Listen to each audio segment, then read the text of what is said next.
President Reagan's deepest long-held wish was that Lady Thatcher should participate in this service. But as the years have passed, Lady Thatcher's health, too, has suffered its ups and downs.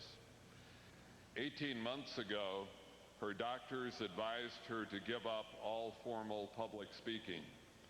But she was determined to record her tribute to President Reagan, come what may, and this she has done.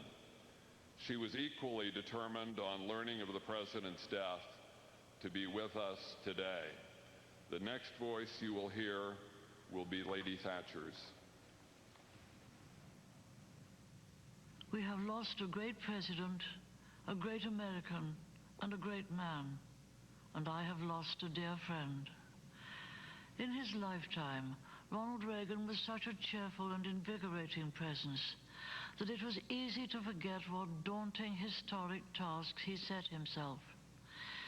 He sought to mend America's wounded spirit, to restore the strength of the free world, and to free the slaves of communism. These were causes hard to accomplish and heavy with risk, yet they were pursued with almost a lightness of spirit, for Ronald Reagan also embodied another great cause, what Arnold Bennett once called the great cause of cheering us all up. His politics had a freshness and optimism that won converts from every class and every nation, and ultimately from the very heart of the evil empire. Yet his humor often had a purpose beyond humor. In the terrible hours after the attempt on his life, his easy jokes gave reassurance to an anxious world. They were evidence that in the aftermath of terror and in the midst of hysteria, one great heart at least remained sane and jocular. They were truly grace under pressure. And perhaps they signified grace of a deeper kind. Ronnie himself certainly believed that he had been given back his life for a purpose. As he told a priest after his recovery, "Whatever time I've got left now belongs to the big fella upstairs." And surely, it is hard to deny that Ronald Reagan's life was providential when we look at what he achieved in the 8 years that followed.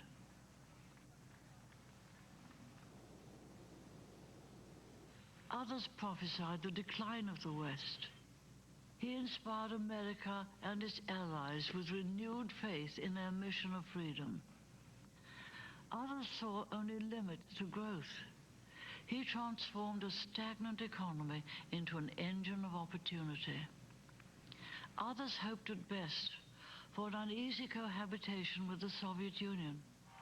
He won the Cold War, not only without firing a shot, but also by inviting enemies out of their fortress and turning them into friends. I cannot imagine how any diplomat or any dramatist could improve on his words to Mikhail Gorbachev at the Geneva summit. Let me tell you why it is we distrust you. Those words are candid and tough, and they cannot have been easy to hear.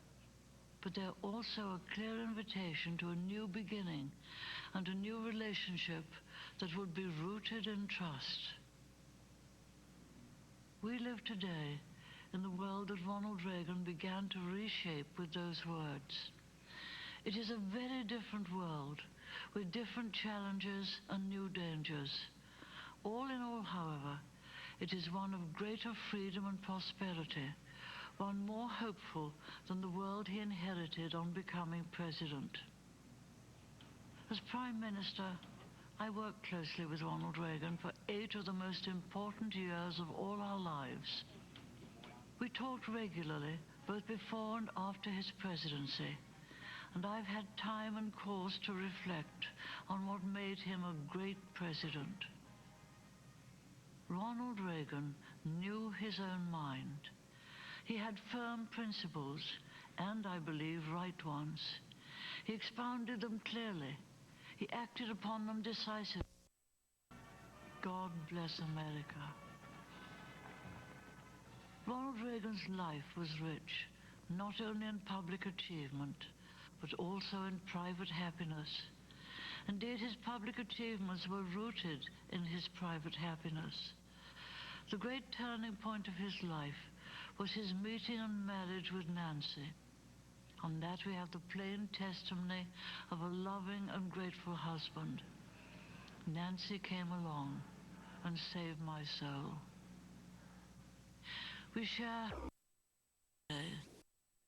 so share her pride and the grief and pride of Ronnie's children. For the final years of his life, Ronnie's mind was clouded by illness. That cloud has now lifted. He is himself again, more himself than at any time on this earth. For we may be sure that the big fella upstairs never forgets those who remember him.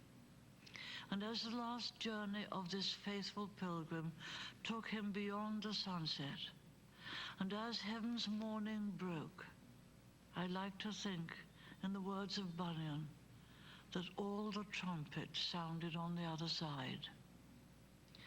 We here still move in twilight, but we have one beacon to guide us that Ronald Reagan never had. We have his example. Let us give thanks today for a life that achieved so much for all of God's children.